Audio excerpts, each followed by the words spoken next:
Tanpa iman, tidak ada orang yang berkenan. Berarti yang membuat Maria juga memenuhi kualifikasi kenapa dia mendapatkan kasih karunia Tuhan. Karena dia beriman. Mari kita lihat responnya.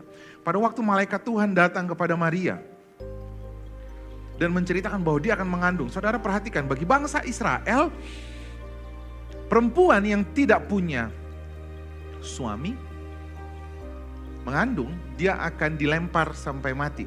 Dibawa ke imam, lalu imam akan menyeret dia ke depan pintu gerbang, lalu di depan pintu gerbang dia akan dirajam sampai mati. Tadi masih ingat ya, bangsa Israel itu jumlahnya cuman sedikit. Jadi jangan bayangin, mungkin gak ketahuan. Karena Anda bayanginnya Tangerang Selatan yang jumlahnya banyak. Coba kita bayangkan saat ini adalah di Nazaret yang jumlah penduduknya mungkin cuma berapa ribu. Nazaret itu cuma beberapa keluarga. Kota Nazaret itu kota yang sangat kecil. Nazaret dan Bethlehem itu kota yang sangat kecil. Jadi yang tinggal itu mungkin 20 atau 30 keluarga. Bayangin ya, kalau tiba-tiba ada satu orang yang hamil di luar pernikahan. Kira-kira menurut Bapak Ibu ini jadi bahan khotbah? Ibu-ibu kompleks atau apa? Saya tinggal di tempat yang seperti itu. Karena kompleks kami cuma 15 rumah. Jadi apa saja yang terjadi, itu bisa jadi cerita buat semuanya. Rahasia ibu kompleks. Dimulai dari mbak-mbak dulu, mbak-mbak akan menyampaikan ke semuanya. Orang-orang Majus ini akan membawa kabar sukacita.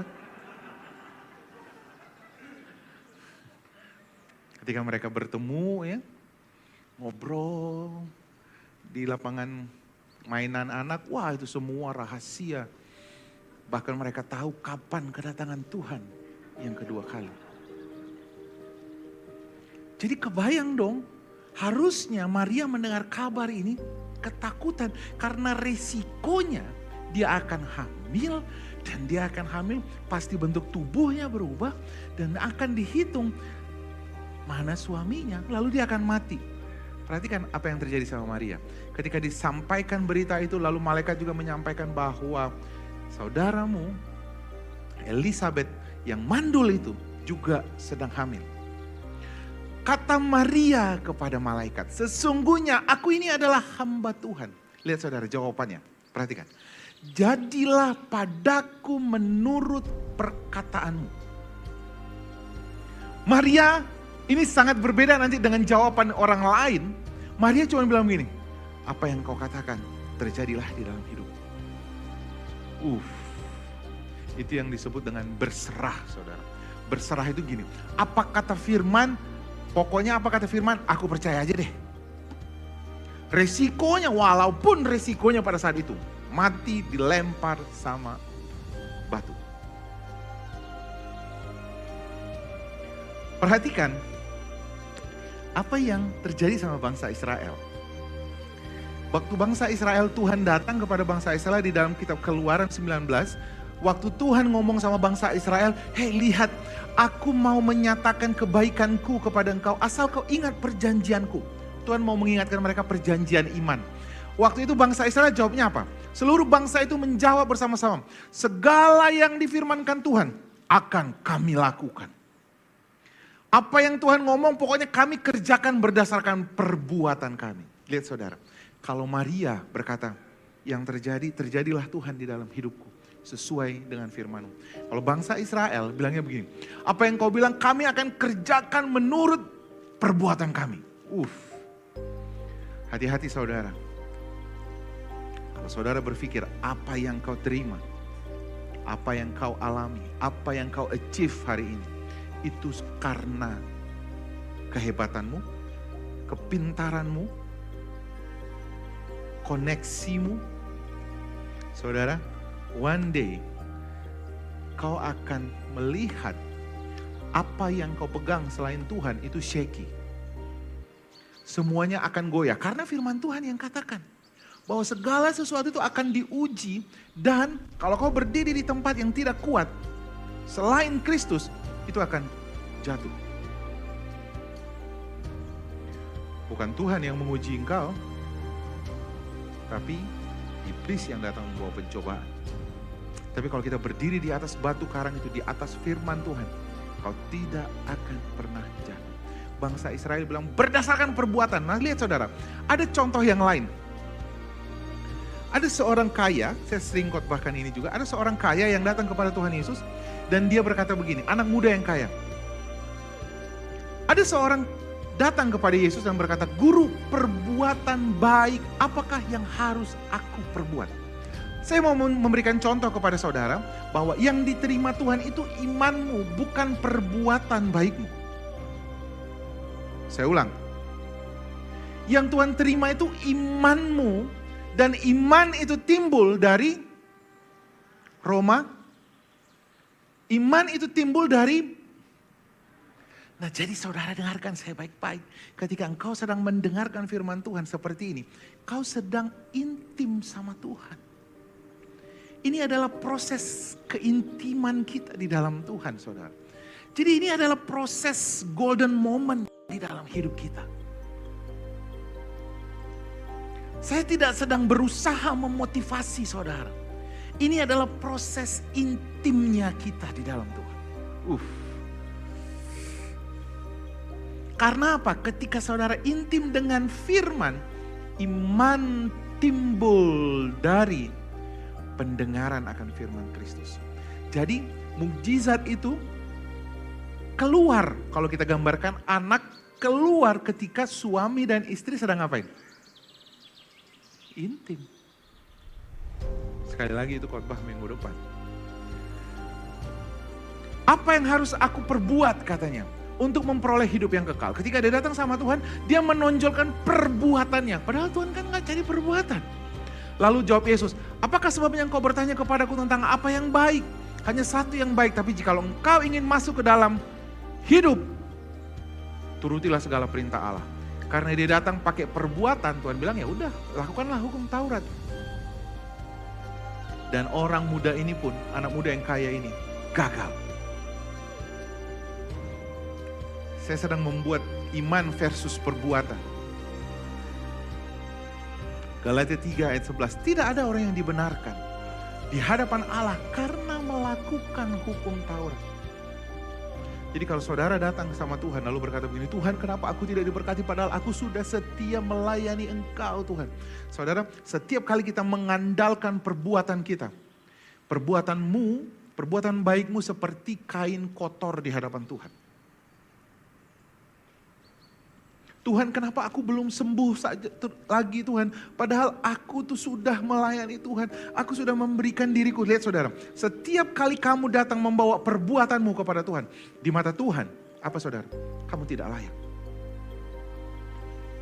Padahal Tuhan, kalau aku diberkati Tuhan, aku akan memberikan setengah dari hartaku untuk Tuhan. Lihat saudara, perbuatanmu ini tidak layak. Apa yang aku dapatkan nanti, aku mau kerjakan untuk pelayanan misi dan ini sebagainya. Saudaraku, kau tidak akan mendapatkan apa-apa. Dasar hukum Taurat, Galatia 3 ayat 12, bukan iman. Dasar hukum Taurat adalah perbuatan, ketaatan. Makanya saudara kalau baca orang yang selalu mengandalkan di Instagram, kalau saudara baca lihat khotbah-khotbah yang singkat, taat saja. Taat dari frekuensi yang rendah. Taat.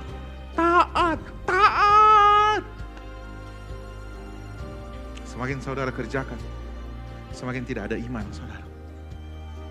Hukum Taurat modalnya hanya ketaatan. Tetapi hukum kasih karunia modalnya adalah iman.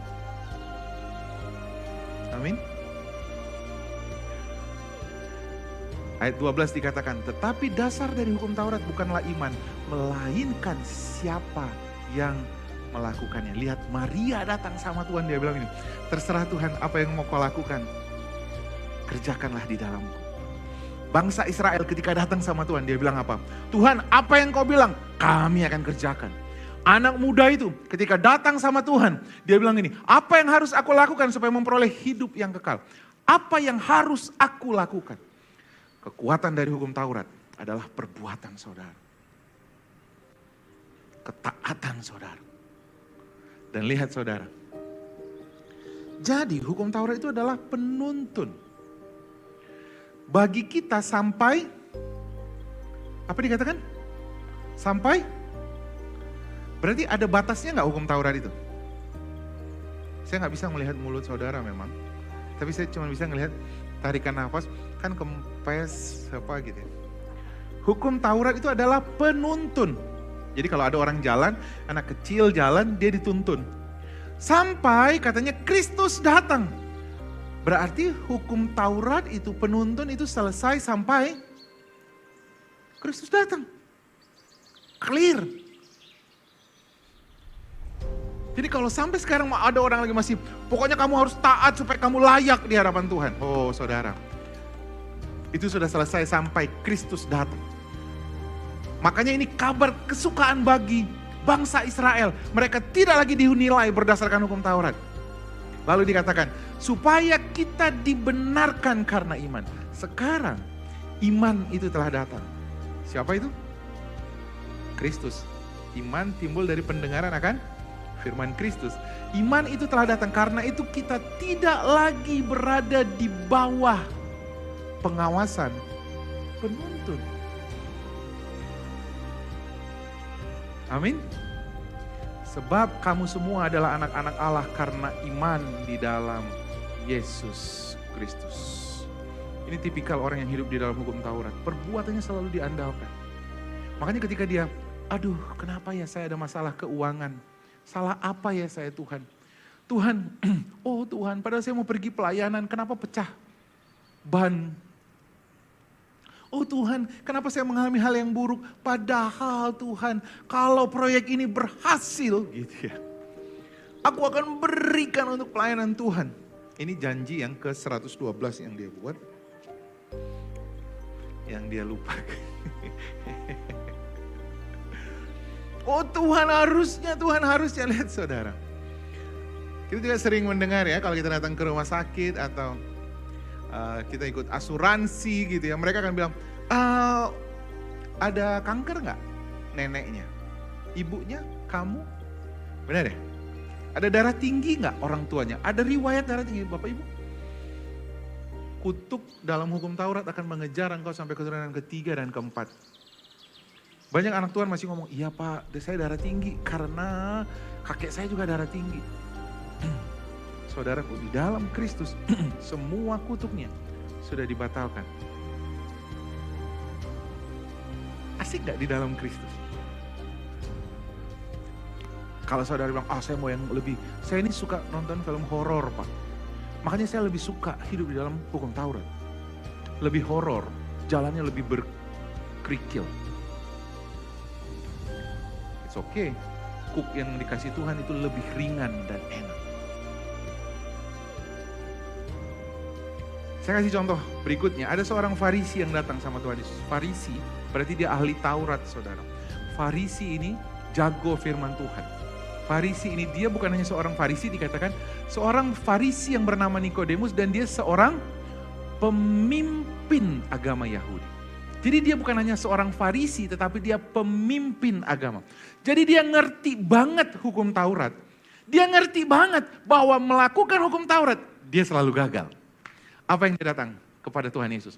Dia datang malam-malam, karena malam-malam supaya gak terlihat sama orang, kira-kira begitu ya. Dia datang pada waktu tengah malam, saya ngomongnya pelan-pelan supaya juga orang gak tahu Farisi ini datang ke rumah Tuhan Yesus. Karena ini kan rahasia.